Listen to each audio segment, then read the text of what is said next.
அனைவருக்கும் வணக்கம். ஸ்ரீ விஷ்ணு ஜோதனிலை பிரசன்ன ஜோடர் குமரராஜ் பேசுறேன். இன்றைய பதில் என்ன பார்க்க போறோம்னா, ராகு கேதுக்கள் பயிற்சி ஆகுறாங்க. மகர ராசிக்கு என்ன பலன்கள் அப்படிங்கிறத பார்க்கலாம்.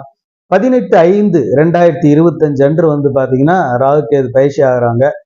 அதாவது மீனத்தில் இருக்கிற ராகு பாத்தீங்கன்னா கும்பத்துக்கு வர போறாரு. கன்னியில் இருக்கிற கேது பகவான் பாத்தீங்கன்னா சிம்மத்துக்கு போக போறாரு. 1.5 வருட காலகட்டங்கள் பாத்தீங்கன்னா கும்பத்துல ராகும், சிம்மத்துல கேது இருக்க போறாங்க. மகரத்தை பொறுத்த வரைக்கும் இது 2ஆம் ஸ்தானத்துல ராகும், கேது 8ஆம் ஸ்தானத்துல இருப்பாங்க. ராகு கேதுனால பாத்தீங்கன்னா மகரத்துக்கு நல்ல வளர்ச்சி இருக்கும். என்ன வளர்ச்சிகள் இருந்தாலும் கூட வாக்குல பாத்தீங்கன்னா ராகு இருக்கிறப்ப எப்பவுமே பேச்சுல நிதானம் வேணும். எந்த ஒரு காரியத்திலையும் சரி, எந்த ஒரு செயல்களிலும் சரி, பேச்சுல நிதானம் இல்லைன்னா அந்த காரியம் அவங்களுக்கு தோல்வி அடைஞ்சிடும். ஏன்னா அந்த பெயரே அவங்கள அதை கலங்கப்படுத்துற அளவுக்கு அந்த பேச்சு அப்படிங்கிறது இருக்கும்.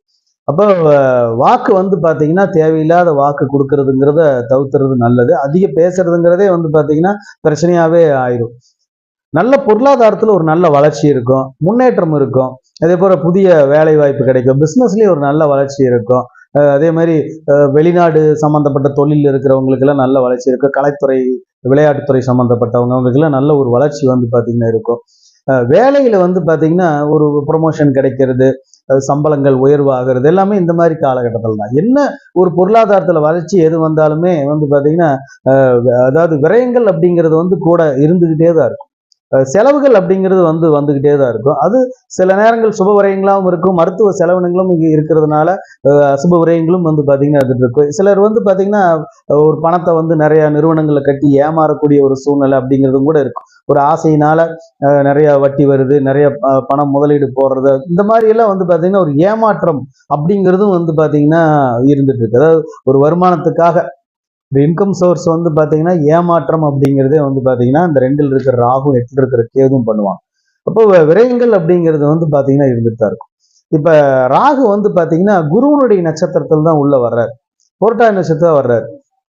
கிட்டத்தட்ட ஒரு 6 மாத காலகட்டங்கள் புரட்டாதியில் தான் இருப்பார்.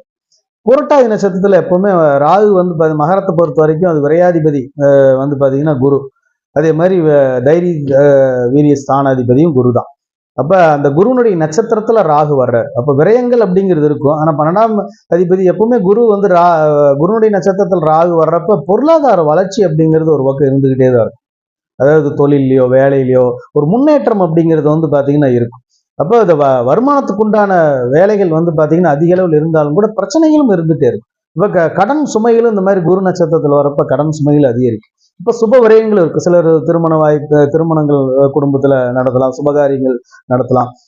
ஏதாவது ஒரு சுப விரயங்கள் அப்படிங்கிறது பாத்தீங்கன்னா அந்த குருனுடைய நட்சத்திரத்தை தாண்டுற வரைக்குமே இருக்கும். சிலர் பொருட்கள் பாத்தீங்கன்னா பர்ச்சேஸ் பண்றான், நகைகள் இல்ல ஆபரணம் வாங்கலாம், இல்ல தேவையான வீட்டுக்கு தேவையான பொருட்களோ வாகனங்களோ, இல்ல வீடு ஒரு ஆல்டேஷன் பண்றது, அந்த வீட்டுக்கு தேவையானதெல்லாம் புதிதா செய்யறது, இந்த மாதிரி எல்லாம் விரயங்கள் அப்படிங்கிறதுல பாத்தீங்கன்னா ராகு ஒரு 6 மாத காலகட்டங்கள் அந்த விரயம் அப்படிங்கிறது இருக்கு. அதுல இந்த மாதிரி எல்லாம் பாத்தீங்கன்னா விரயங்கள் இருக்கு. பொருளாதார ரீதியா பலமானாலும் கூட அந்த விரயம்ங்கிறது சுப விரயங்கள் அப்படிங்கிறது இருந்துட்டு தான் இருக்கும். சிலர் கடன் பாத்தீங்கன்னா புதிய கடன் அப்படிங்கிறதும் பாத்தீங்கன்னா அதிக அளவுல வாங்குவாங்க. இப்ப அந்த அளவுக்கு அந்த கடனும் இந்த குருனுடைய நட்சத்திரத்துல வரப்ப கடனும் பாத்தீங்கன்னா அதிகரிக்கும். வருமானம் அதிகரிக்கும், வேலையும் இருந்துட்டு இருக்கும், கடனும் பாத்தீங்கன்னா கூட அதிகரிச்சுட்டாரு. குடும்பத்துல சண்டை சச்சரவுகளும் பாத்தீங்கன்னா தேவையில்லாத சண்டை சச்சரவுகளும் இருந்துகிட்டு தான் இருக்கும். அதே மாதிரி ராகு தன்னுடைய நட்சத்திரத்துக்கு வருவார். அது ஒரு 8 மாத காலகட்டங்கள் இருப்பார். 8 மாத காலகட்டங்கள் ராகு தன்னுடைய ராகு நட்சத்திரத்தில் இருப்பார். அப்ப மகரத்துக்கு பாத்தீங்கன்னா ஒரு நல்ல வளர்ச்சியா இருக்கும். பொருளாதாரத்துல வளர்ச்சி, ஒரு வெளிநாட்டு பயணங்கள் அதிகரிக்கிறது, வருமானங்கள் பாத்தீங்கன்னா அதிகமா வர்றது, அடிஷனல் இன்கம் வர்றது, இதெல்லாம் பாத்தீங்கன்னா நிறைய ஒரு வளர்ச்சி அந்த நேரத்துல கொடுப்பாரு. அதுல கடனும் பாத்தீங்கன்னா சில பேர்லாம் ரொம்ப அதிகப்படியான கடனை எல்லாம் கூட வாங்குவாங்க.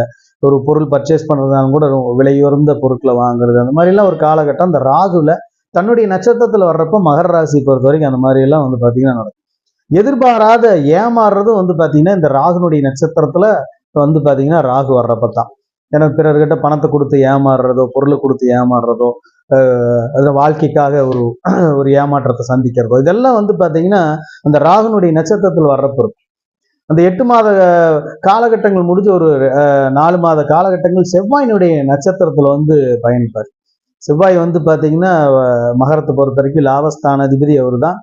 4ஆம் அதிபதி அவர் தான். அந்த நேரத்தில் வீடு இடங்கள் சம்பந்தப்பட்ட பிரச்சனைகள், அதுக்கான கடன்கள் வாங்குறது, கொடுக்கறது, ஒரு இடம் விற்கிறது, அதனால அனுகூலங்கள் பெறுறது, இதெல்லாம் வந்து பாத்தீங்கன்னா இடத்தினால வரக்கூடிய அந்த வீடு இடம் இருந்துச்சுன்னா அதை விற்கிறது, அதை விற்று அதை வந்து பணமா மாற்றக்கூடியது. அந்த காலகட்டங்கள்லாம் வந்து பாத்தீங்கன்னா இந்த செவ்வாயினுடைய நட்சத்திரம் இருக்கும். இந்த செவ்வாய் நட்சத்திரம் ராகு வர்றப்ப கடனும் வந்து பாத்தீங்கன்னா கடன் சுமையும் இருந்துகிட்டே தான் வந்து பாத்தீங்கன்னா இருக்கு. 2ஆம் ஸ்தானத்தில் இருக்கிற ராகுனால கடன் சுமை அப்படிங்கிறதும் வந்து பாத்தீங்கன்னா கூட இருந்துகிட்டே தான் இருக்கு. பொருளாதார வளர்ச்சி இருந்தாலும் நல்ல மாற்றங்கள் இருந்தாலுமே அந்த கடன் அப்படிங்கிறது சுமை அப்படிங்கிறது இருந்துகிட்டே தான் இருக்கும். அதே மாதிரி புதிய பொறுப்புகள் அப்படிங்கிறது, இந்த பதவி பொறுப்புகள் அப்படிங்கிறதெல்லாம் கூட வரக்கூடிய ஒரு இதில் தான் இருக்கு. ராகு நட்சத்திரத்திலேயே அந்த பொறுப்புகள் எல்லாமே கொடுத்துருவார், பதவி பொறுப்புகள் எல்லாம் கூட. ஆனாலும் அதுலேயும் ஒரு வந்து பாத்தீங்கன்னா தேவையில்லாத சங்கட்டங்கள் வந்துகிட்டே தான் இருக்கும். கேது வந்து பாத்தீங்கன்னா உத்தர நட்சத்திரத்தில் வர்றாரு. உத்தர நட்சத்திரத்துல ஒரு 2 மாத காலகட்டங்கள் இருப்பார். அப்போ வந்து உடல் தேவையில்லாத மருத்துவ செலவினங்கள் வந்து வரும். இதய சம்பந்தப்பட்ட நோய்களோ, இல்லைன்னா எலும்பு சம்பந்தப்பட்டதோ, இந்த மாதிரிலாம் வந்து நோய்கள் வந்து அதனால அறுவை சிகிச்சை கூட சிலருக்குலாம் ஏற்படலாம். இந்த மாதிரி மருத்துவ செலவினங்கள் வந்து பாத்தீங்கன்னா இருந்துட்டு இருக்கும். அந்த நேரம் விரயங்கள் தான். அதுக்கப்புறம் கேது வந்து பாத்தீங்கன்னா பூர நட்சத்திரத்துக்கு வருவார். 8 மாத காலகட்டங்கள் வந்து பாத்தீங்கன்னா அந்த சுக்கரனுடைய நட்சத்திரத்தில் இருப்பார். அப்ப பொருளாதாரத்துல ஒரு நல்ல வளர்ச்சி இருக்கும். இடமாற்றங்கள் வரும். வீடு, வாகனங்கள், இதெல்லாம் வந்து பாத்தீங்கன்னா ஒரு ஆல்ட்ரேஷன் பண்றது, இல்லைன்னா மாத்துறது, வெளிநாட்டு பயணங்கள், ஆன்மீக பயணங்கள் செல்றது, அது அந்த மாதிரி விரயங்கள் எல்லாம் வந்து பாத்தீங்கன்னா வந்துட்டு இருக்கும். கல்விக்கான ஒரு முயற்சி எடுக்கிறது, ஒரு உயர்வுக்கான ஒரு முயற்சி, பிசினஸ்ல வந்து பாத்தீங்கன்னா புதிய கூட்டாளிகள் வர்றது, வருமானங்கள் வந்து பாத்தீங்கன்னா அதிகரிச்சுக்கிட்டே தான் இருக்கும்.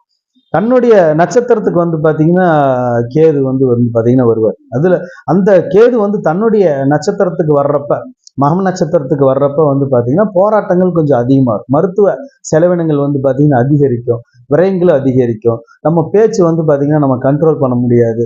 அதனால வாக்குனால தேவையில்லாத சங்கட்டங்கள் வந்து பாத்தீங்கன்னா வரும். குடுக்கல் வாங்கலையும் அந்த நேர பிரச்சனைகள் அதிகரிக்கும். எப்பவுமே ஒரு பக்கம் ராகு நன்மை செய்தாலும் ஒரு பக்கம் வந்து கேது தீமை செய்துட்டே தான் இருப்பார். எந்த ஒரு ராசிக்குமே அது வந்து இயற்கையா வந்துகிட்டே தான் இருக்கு. இருந்தாலும் இந்த 2ஆம் ஸ்தானத்துல எல்லாம் 2, 8 எல்லாம் இருக்கிறப்ப சோதனைகள் கொஞ்சம் அதிகமா இருக்கும். ராகுனால கொஞ்சம் வளர்ச்சிகளும் வந்து பாத்தீங்கன்னா அதிக அளவுல இருந்துகிட்டே தான் இருக்கும். தொழிலு வருமானத்திலையும் வந்து பாத்தீங்கன்னா ஒரு வளர்ச்சி இருந்துட்டு இருந்தாலும் கூட சோதனைகளும் வந்து பாத்தீங்கன்னா அந்த அளவுக்கு அதீத அளவுல இருந்துட்டே தான் இருக்கும். வழிபாடுகள்னு பார்த்தா சர்ப்ப வழிபாடுகளை நிறைய செய்துட்டு இருக்கணும். அதே மாதிரி அம்மன் கோயில்ல சென்று வெள்ளிக்கிழமை ராகு காலங்கள்ல வழிபட்டு இருக்கணும். வெள்ளிக்கிழமை செவ்வாய்க்கிழமை எல்லாம் திருப்பாம்புரம், திருநாகேஸ்வரம், திருச்செங்கோடு அர்த்தநாரீஸ்வரர் கோயில், இந்த மாதிரி எல்லாம் சர்ப்பம் இருக்கிற அந்த இடங்கள், நாகராஜா கோயில், நாகர் கோயில்ல, இந்த மாதிரி கோயிலுக்கெல்லாம் சென்று அந்த வழிபாடுகளை செய்துட்டு அதுக்குண்டான பரிகாரங்களையும் செய்துட்டு வரலாம். திருப்பதி, காளகஸ்தி எல்லாம் போயிட்டு வர்றதும் மிகுந்த ஒரு புண்ணியத்தை தரதா இருக்கும். நிறைய அன்னதானங்கள் வந்து பாத்தீங்கன்னா நிறைய செய்துட்டு வரலாம்.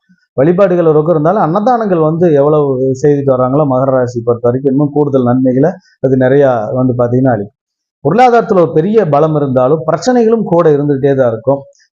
பேச்சு அப்படிங்கிறது வந்து பேச்சினாலேயே நிறைய சங்கட்டங்கள் வரக்கூடியதா இருக்கும். அதனால மிகுந்த எச்சரிக்கையா இருக்கிறது நல்லது. இந்த பதிவு புடிச்சிருந்தா சப்ஸ்கிரைப் பண்ணுங்க, ஷேர் பண்ணுங்க, மறக்காம பெல் ஐக்கானை கிளிக் பண்ணிக்கோங்க. நன்றி, வணக்கம்.